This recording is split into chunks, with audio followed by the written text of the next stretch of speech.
Hello again, my name is Jay with buymoto.com, your #1 source for motorcycle parts and accessories.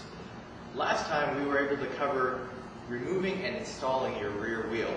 So for this segment we're going to cover how to remove and install your front wheel. So let's get started and hopefully you'll learn a lot.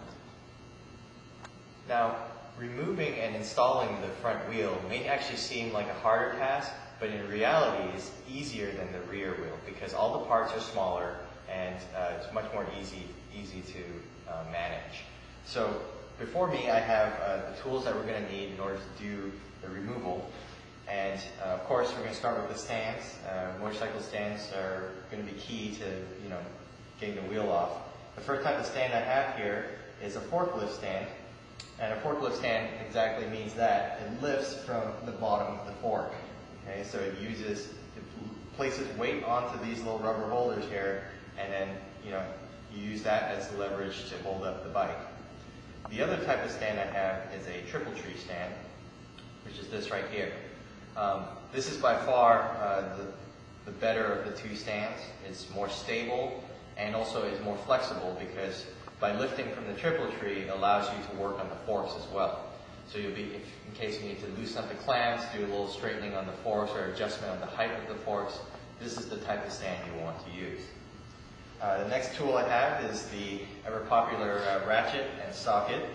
If you look at most standard modern sport bikes nowadays have a bolt on one side of the axle, and so you'll need to know what size socket you need. Make sure you check your service manual. In this case it's a 22 mil, which is what I have here. The other thing you're going to need is a set of Allens, but what I have here is the type of Allen that can attach to a ratchet as well. And this is important because these bolts tend to be put on with a lot of torque, and so you're going to need a little more leverage than the smaller Allens. The next item I have is what they call the hex key. A hex key is used for the other side of the axle. Typically you'll notice one side has a bolt and the other side has a hole. And in order to get the axle out, you're going to need a tool like this. So that if you get real close on it, you'll notice that one side is a 19 mil, the other side is a 22 mil, and in the middle is a 24 mil.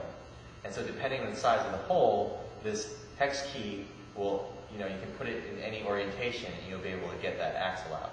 This works for, I would say, 95% of Japanese sport bikes.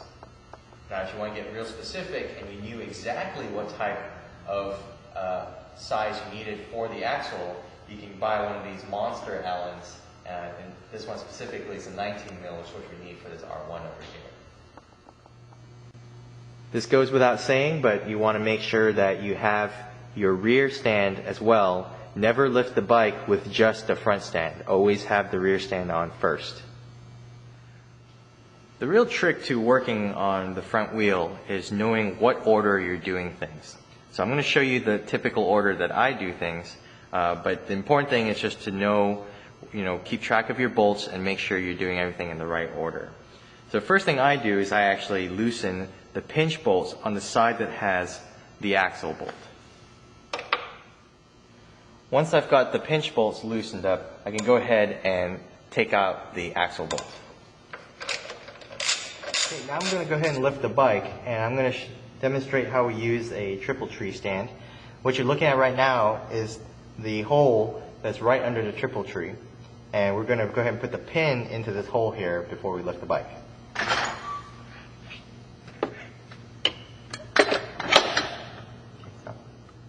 And lifting the bike is going to be a real simple process. You just use your own weight, pushing down the handle.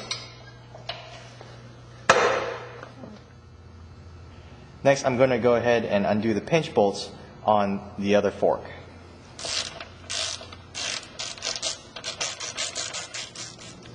The next thing we have to do is go ahead and take off the brake calipers. And the way you do that is by undoing the bolts that hold them down. You identify the bolts by following the bracket that's holding the caliper, and then you can see the bolts, the two bolts, usually a pair, that are holding the caliper in.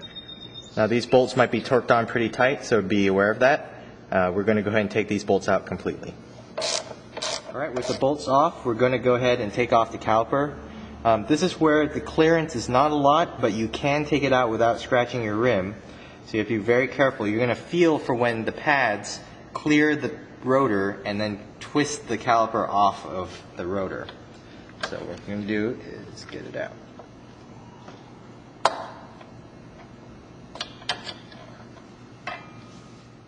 With the caliper off on the left side, I'm going to do the same thing on the right side. So we're going to undo the bolts, take them out completely, and very carefully get the caliper off the rotor. Alright, next we're going to be ready to take off the axle. But first I want to show you how the hex key works.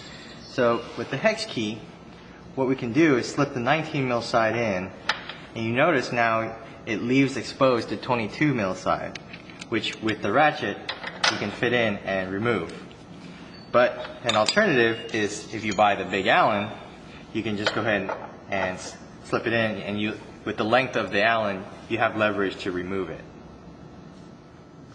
Now, if you're on your own, one of the hardest things to do is to control what the calipers do as you remove the wheel.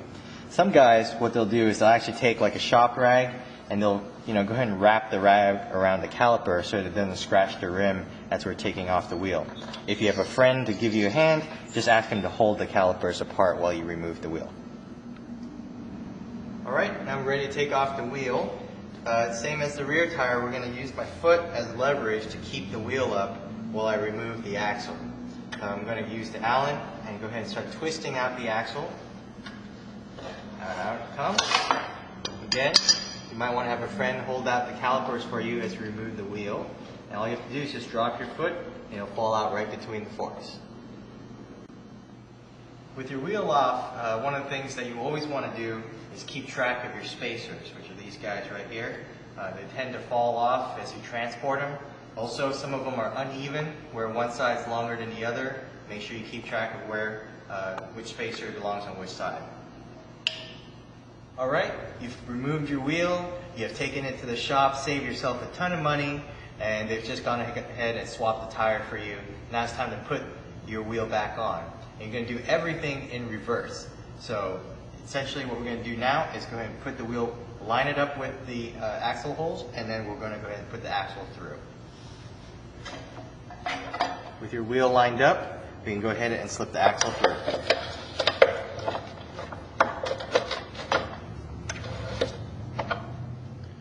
Now we're going to go ahead and put the calipers back on.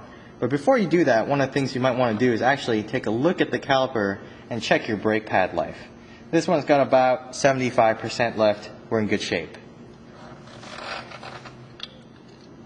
Again, remember as you're putting the caliper on, you're going to do it just to reverse. You're going to get the pad spread just a little bit and make sure you just get over the rotor and slip it right on. Alright, before we put the bolt on, one of the things that I always do is I use thread lock, and this one's the blue. Thread lock is one of those things, just, it's a peace of mind thing for me. Some people use it, some people don't, but I always recommend using it for almost every bolt you take out. The vibration, any kind of vibration, has a tendency to back your bolts out. Just put a little drop of thread lock on the threading, and just to give you that peace of mind you need when you're riding. As usual, as you're putting these on, try not to rely on feel. Make sure you read your service manual and find out what the torque spec is for your bolts. Now, we're going to go ahead and tighten down the pinch bolts, but before we do that, same thing, I'm going to apply some thread lock to them before I tighten them down. You'll notice I'm starting on the right side of the bike. We're doing it again in opposite order in which we started. So we're going to tighten down this side so it gives us enough leverage to put on the bolt, axle bolt on the other side. Now with both my pinch bolts tightened down, I'm going to go ahead and put in the axle bolt. Alright, now that we have the wheel installed, the last thing we have to do, and the most important thing we have to do, is give the brake lever a few pumps before we go out riding. And what this does is make sure we have brake pressure when we go out. The last thing you want is to go out to ride, reach for the brakes, and you got none coming up to a stop sign. Okay, we're done with the front wheel removal and installation. I hope you've learned a lot, and I thank you for watching. My name is Jay with buymoto.com, your #1 source for motorcycle parts and accessories.